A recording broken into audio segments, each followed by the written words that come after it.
Welcome to REV Your Metabolism, the podcast that fuels your body and ignites your health. I'm Alicia, your host, and today we're diving into the magical and sometimes maddening world of nutrition. Picture this. You're standing in the grocery store, surrounded by a sea of options, and suddenly every label feels like it's written in a different language. Sound familiar? But don't worry. Nutrition can be confusing, uncertain, and let's face it, a bit of a hot debate.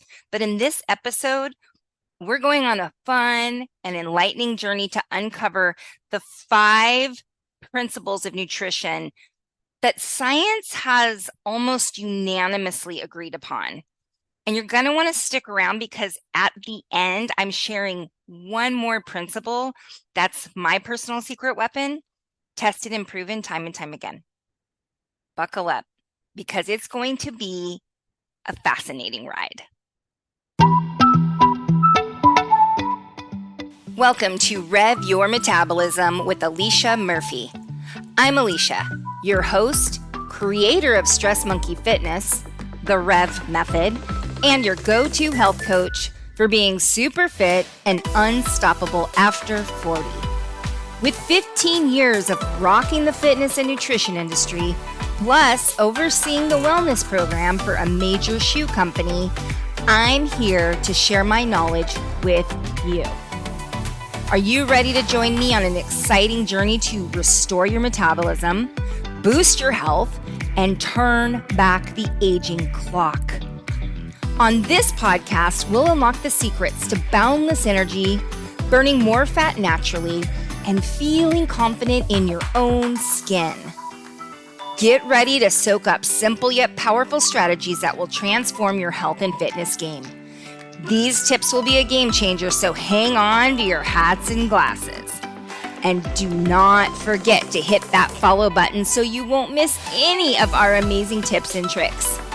All right. Let's rev it up.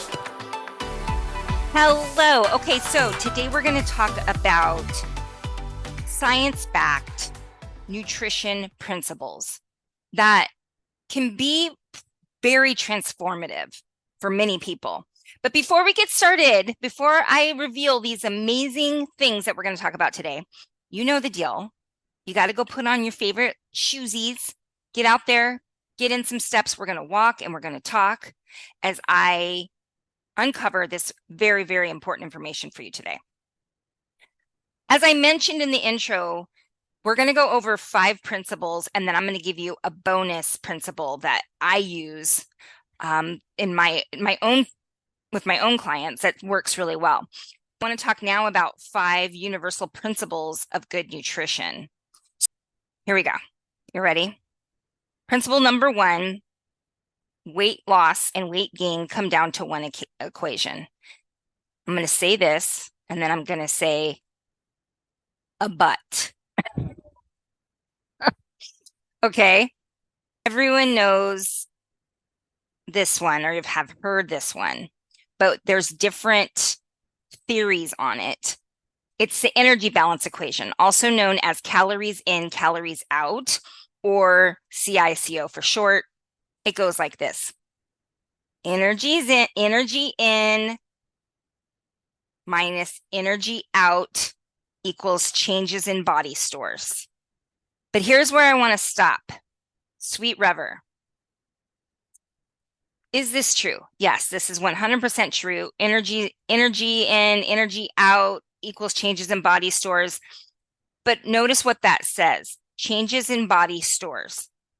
Because this is why when I talk about, rather than saying weight loss, I always try to be very specific to say fat loss.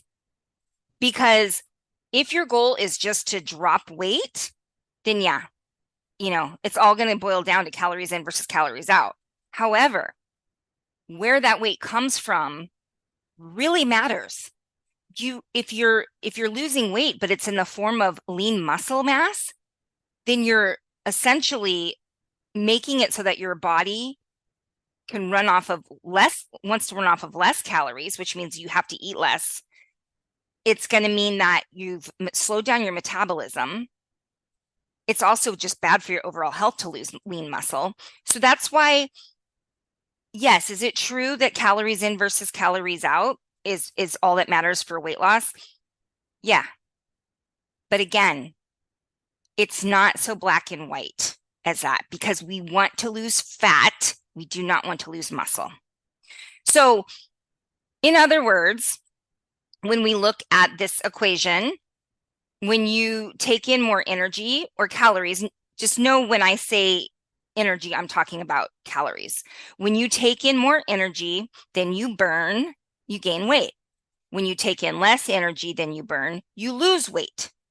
When you take in the same energy as you burn, you maintain. Let me just get into the nitty-gritty here. It's like gravity. Principle is easy to test, gravity. With gravity, you continually release a heavy object. No matter how many times you try it, the object falls. Now, it's the same with energy balance. This is a scientific principle. If you reduce energy in and increase energy out, you're always going to get the same result. Body weight goes down. But again, this is where I want to make sure that I'm being very clear here, is your body either increases energy out, it's going to often by turning up the metabolism, or it's going to store the excess. So let me back up for a second. We convert energy from food, and any excess energy we take in, it doesn't magically vanish. Your body either increases the energy out, often by turning up the metabolism, or it stores the excess. Why do a lot of people say not all calories are equal?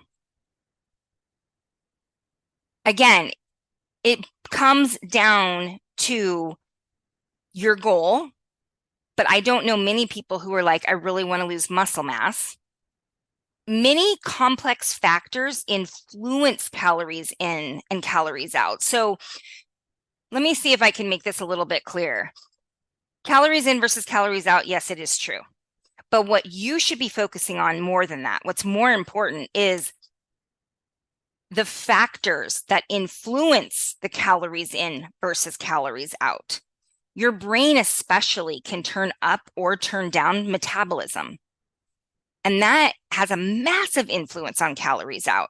So I'm going to just quickly go through, when we're looking at energy balance, on one side, we're going to have factors that influence energy in. And on the other side, we're going to have factors that influence energy out. So I hope that, and this isn't an exhaustive list. I'm just going to hit the big ones. But I hope by doing this, I will show you, like, wow, there's a lot of factors that go in to that energy balance, calories in versus calories out thought. All right, so factors that influence energy in, meaning the calories coming in your body. Your appetite, and that's influenced by hormones that regulate appetite and satiety. And satiety meaning when you feel full, when you feel like you've had enough. Another factor that influences energy in is the food that you consume. It is, and this is influenced by energy density, your sleep quality, the availability of the food. Another factor that influences energy in is, and this is kind of mind-blowing for some people, and that's calories absorbed. This can be influenced by, or not can be, it is influenced by macronutrient intake, your age, your health status, your energy status. And then the last thing I want to talk about, this might be a good time to do a fact or fiction. Fact or fiction. All right, fact or fiction.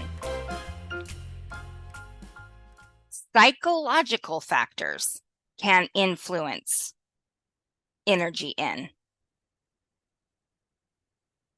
That is a fact.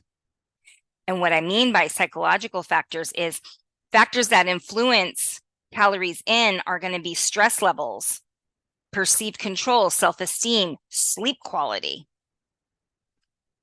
Okay, so now let's talk about factors that influence energy out. And again, this might be a little bit like, woo, energy burned at rest. This is influenced by your body size, your hormones, your dieting history, genetic factors, your health status, your sleep quality, and your age. Another factor that influences how many calories go out is energy burned through exercise.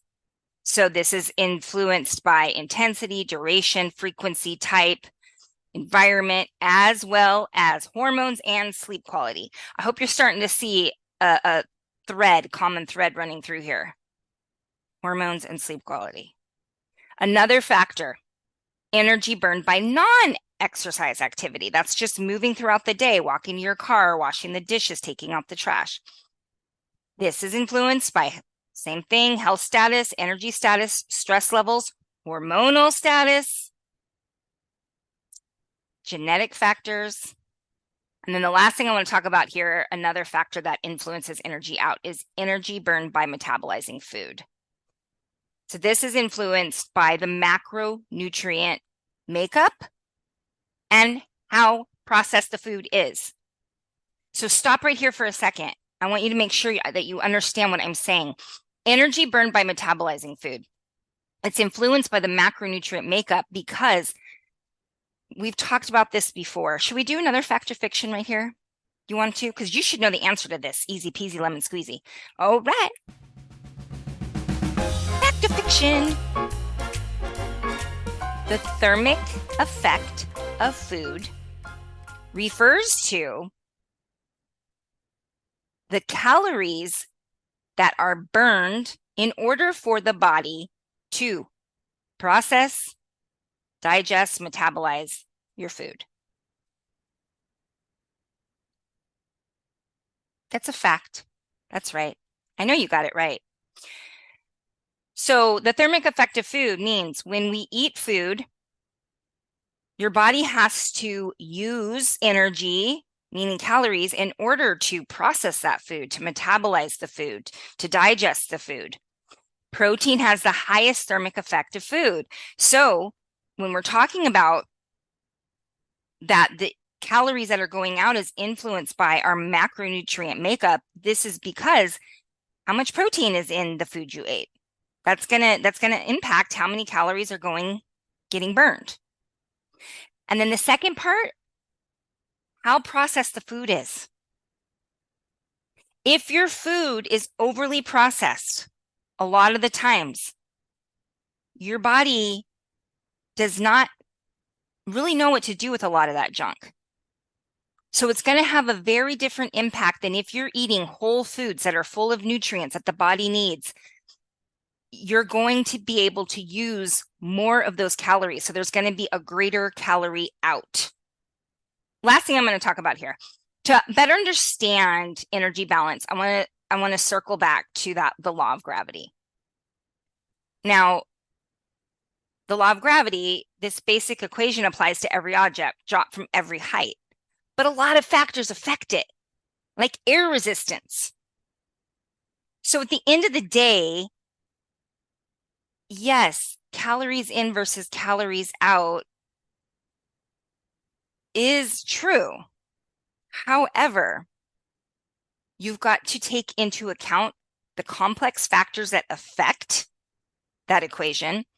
And you've also got to take into account what you're doing to your metabolism if you're only focusing on just counting calories, right? You want to leave your metabolism revved. You want to be burning fat. Okay, let's move on. And you know what I'm actually going to do right now? I'm going to give you a few tips. This is going to be pretty cool. So let's think about that overall energy balance and how can we shift it in your favor?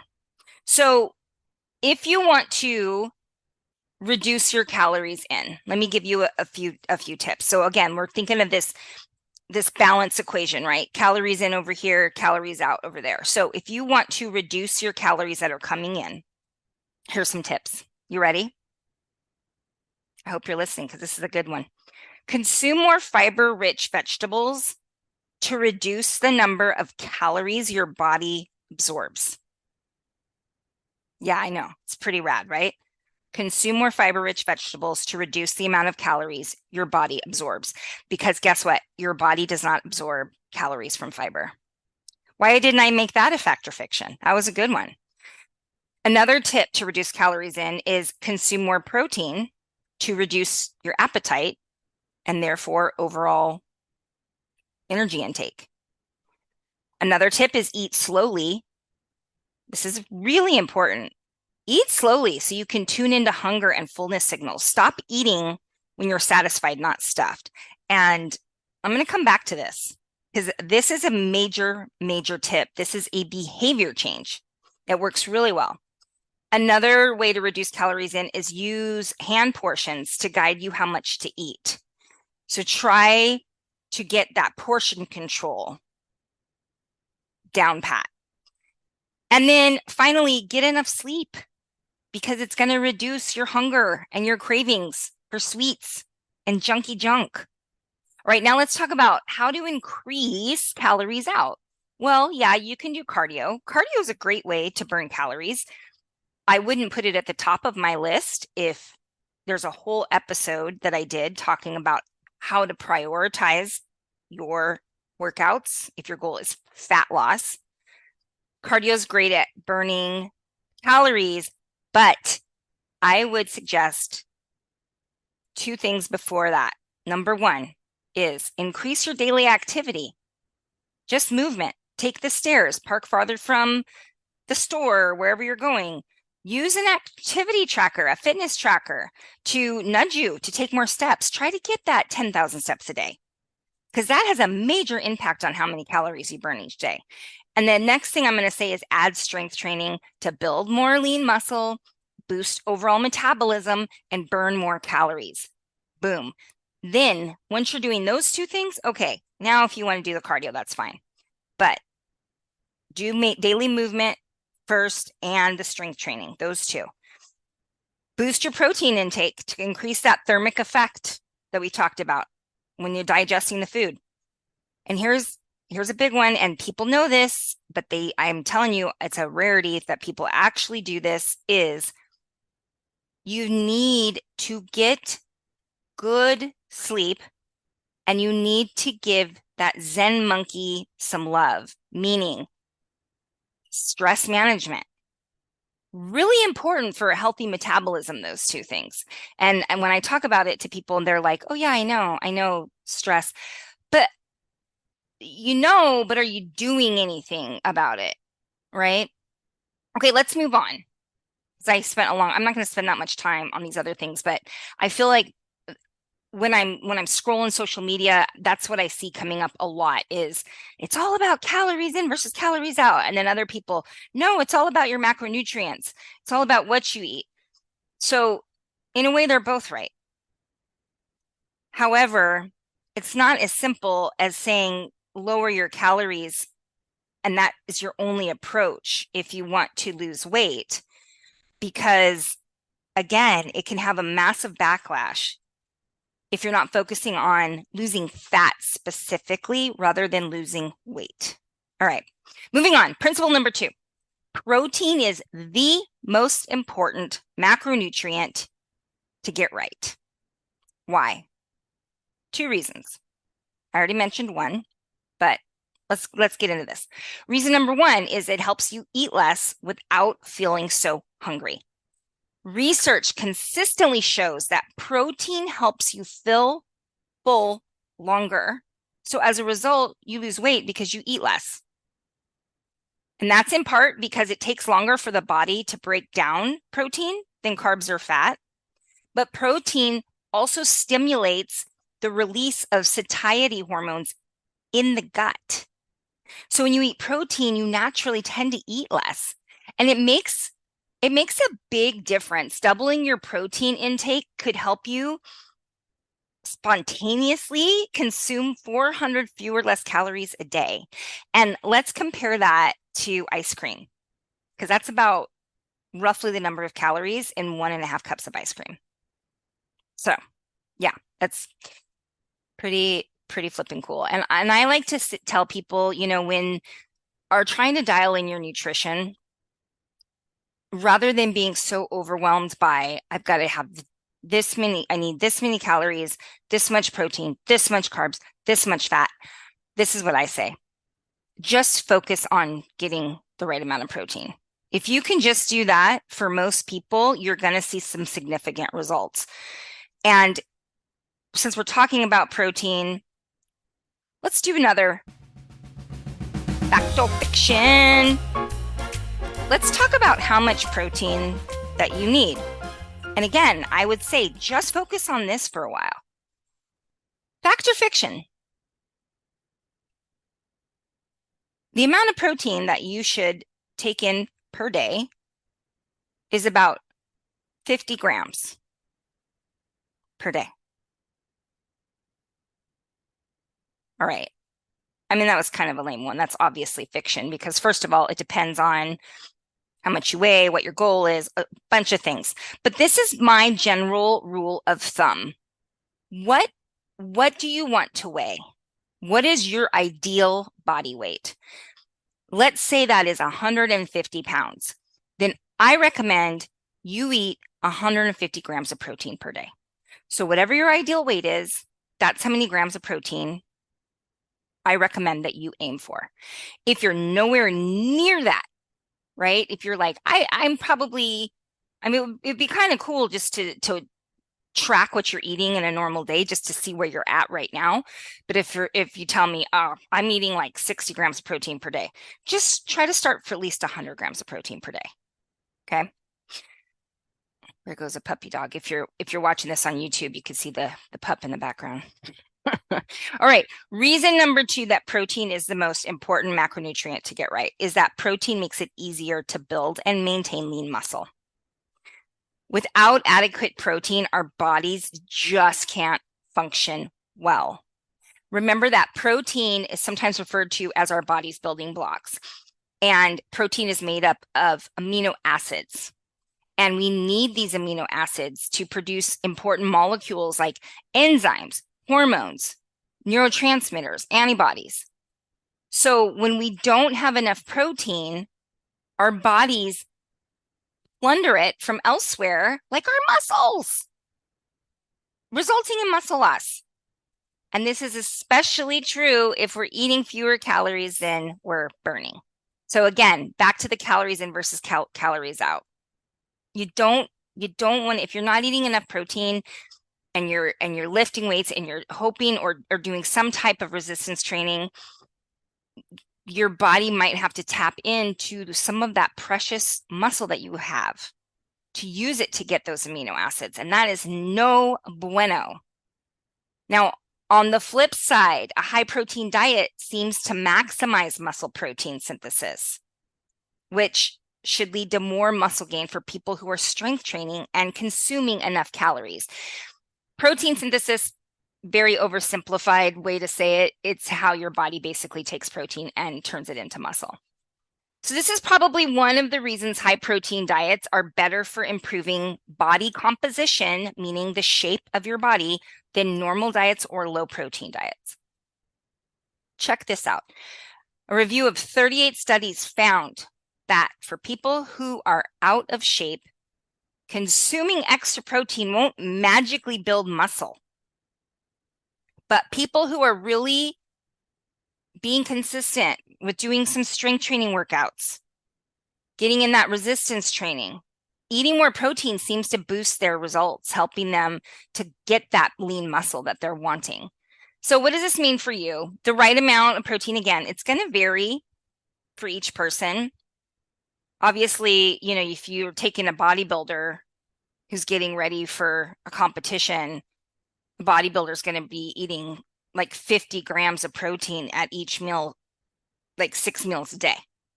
So someone hoping to work off an extra 20 extra pounds is not going to need that much protein. But again, I gave you a guideline. I would shoot for 100, I'm sorry, at whatever you want to weigh, shoot for that. Have that be your goal in what you're going to eat in protein every day. All right, principle number 3. As food processing increases, nutrient density decreases. Minimally processed whole foods, right? Nuts, eggs, fish, broccoli contain a vast selection of vitamins, minerals, phytonutrients, which is plant nutrients, and zoonutrients, which is animal nutrients. Though, again, there's a lot we don't know exactly what each nutrient does, but the one thing that is coming clear in several studies is that humans are healthier when they consume more whole foods and fewer refined foods or overly processed foods. And this is probably because, again, the more processing that happens, the higher the likelihood is that the food has lost nutritional value, like fiber, essential fatty acids, vitamins, minerals, phytonutrients, and then again has gained additives if it's overly processed, preservatives, fillers, sugar, sodium, refined starch. Now, this is a lot easier to see when you compare specific whole foods to their more highly overly processed equivalents. So I'm going to give you some examples, or I'm going to give you actually one example. Let's take a meal, 2 meals put together side by side. One of them is a fast food burger with fries. And the other one is a steak and potato dinner. Let's compare. Just a couple little comparisons. First of all, the steak and potato dinner has about 350 calories less than the burger and fries. Yeah. Way more protein, probably like 60 grams of protein in the steak dinner versus 38 or less in the burger. Fiber, I don't know, 2 grams in the burger and fries, and then more like 10 in the steak and potatoes. Way more iron in the steak and potatoes, way more vitamin A, way more vitamin C, tiny minuscule amounts of those in the burger and fries. And that's just one comparison. You could analyze any whole food along with its more refined counterpart, and you're going to see similar differences. So it makes sense that a diet full of these minimally processed whole foods are going to, number one, rev your metabolism, but also lead to lower rates of like heart disease, cancer, depression, type 2 diabetes, lots of other health problems. Minimally processed whole foods are also rich in fiber and or protein, 2 nutrients that really help to boost that feeling of satiety, meaning that you feel satisfied faster because you eat less naturally. And they tend to have fewer calories per serving than these overly highly processed refined foods. And both of those things are going to make it easier for us just to naturally control our weight or to naturally lose the weight. One randomized controlled trial even found that people ate a stunning 500 more calories per day when they consumed a diet rich in these overly processed foods compared to a diet high in whole foods. That's basically like eating a whole extra meal per day. In fact, minimally processed whole foods may be what all successful diets share in common. I think so. Minimizing your consumption of refined sugars, flours, these other overly processed foods, and instead focusing more on whole foods and veggies. you're going to experience improvements in blood pressure, your insulin sensitivity, your blood sugar, cholesterol levels. And let's say something really quick. Cholesterol. If you have high cholesterol, obviously listen to what your doctor says, but I'm going to tell you something.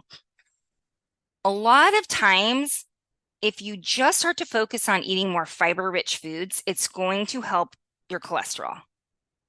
Just throwing that out there. And let's keep in mind something as we're talking about this. Progress is so much important than perfection. Please ditch the all or nothing mentality. The goal is if you just got 1% better each week, you would be like a completely transformed person inside and out by this time next year. I want to just say, give you a couple of quick examples. We're going to talk about the same food as a whole food form and then a highly processed form, just to give you some ideas of what I'm talking about. So take a sweet potato and that's a whole food form, right? Now we make it into sweet potato fries. So it's processed. Now we make it into sweet potato pie, overly processed. Let's take an apple. That's a whole food. Now we make it applesauce. All right, now it's processed. Applesauce muffins. Now it's overly processed. You're getting what I'm saying here? All right, let's just do one more. Peanuts in a shell. It's a whole food. Then we make it peanut butter. Okay, now it's a little bit processed. Then we make peanut butter cookies, overly processed. Okay? So the more processed something gets, the fewer nutrients it's going to have.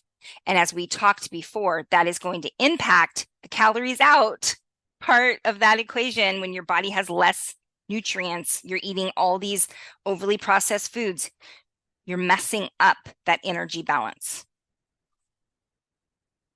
And this is why if you're somebody who has been counting calories and you're not seeing results, there's so many, I just want you to know that there's so many factors. Number one, you got to look at your sleep. But are you getting enough nutrients? You know, and I mentioned all those factors that go into the calories in versus calories out. So when I work with people, I always recommend, let's work on getting your metabolism balanced and healthy. Once that is happening, then you can go to the calorie counting. All right. Number 4 principle, fruits and vegetables reduce disease risk, and they may help you lose weight too. So this is something a lot of people agree on, almost everybody. Among the various types of whole foods, though, produce deserves special mention. They are loaded with health-promoting antioxidants, vitamins, minerals, fibers, phytonutrients. A huge body of evidence from the past 20 years definitively shows that consuming more produce can help prevent a wide range of health problems, including diabetes, stroke, heart disease, high blood pressure, cancer. Trip out on this. By simply increasing vegetable and fruit intake, experts predict that we could prevent 20% or more of all cancer cases. That would be avoiding approximately 200,000 cancer-related deaths annually. I know. An increasing number of studies also suggest that consuming a diet rich in antioxidant and anti-inflammatory foods, which is fruits and vegetables, may also lower the risk of developing neurodegenerative disease. And before you ask me, can I take it in a pill? This is what everybody always says. Can I just take it in a pill form? Food beats supplements. Once the nutrients, such as the antioxidants, are isolated from the whole food, from the whole produce, and inserted into capsules or powder or whatever, they seem to lose some and perhaps all of their power. And then eating a pattern, oh my goodness, an eating pattern rich in produce can help you more easily control your weight. And this is because of the fiber and the water content. So it helps you to fill up on fewer calories. Your body doesn't absorb the calories from the fiber. An entire head of cauliflower is only 150 calories. All right. Before I move on to principle number 5, think of the whole saying, eat the rainbow, meaning, rather than sticking to one magic power food, you're like eating blackberries every single day. Try to, switch up the colors of the different fruits and vegetables you're eating, because they all have different types of antioxidants and phytonutrients.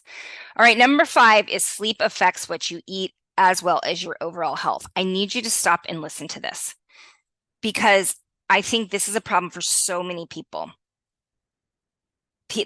I see this issue pop up a lot. People will nail everything with their nutrition, but then still struggle to reach their goals. And a lot of times it's because they're not getting enough sleep.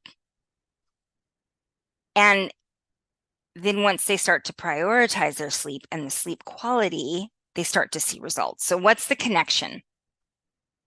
If you sleep 5 or 6 hours when you really need 7 or 8, you keep your body in a chronically sleep deprived state. And this is going to impair your body's ability to regulate several key hormones.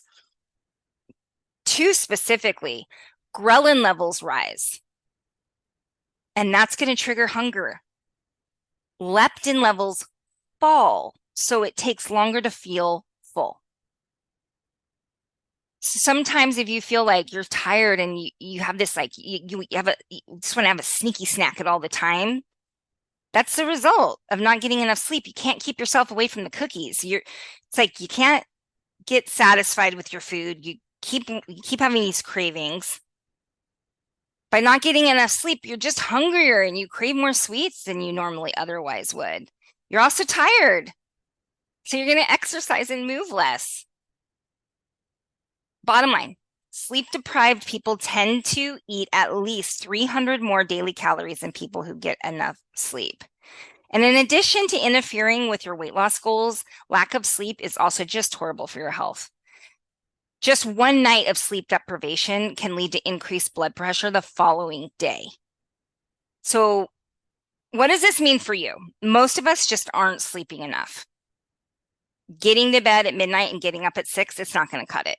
So I want you to start there. If you're out there walking, you're waving your hands in the air saying, "This is me, Alicia, this is me. I'm not getting enough sleep."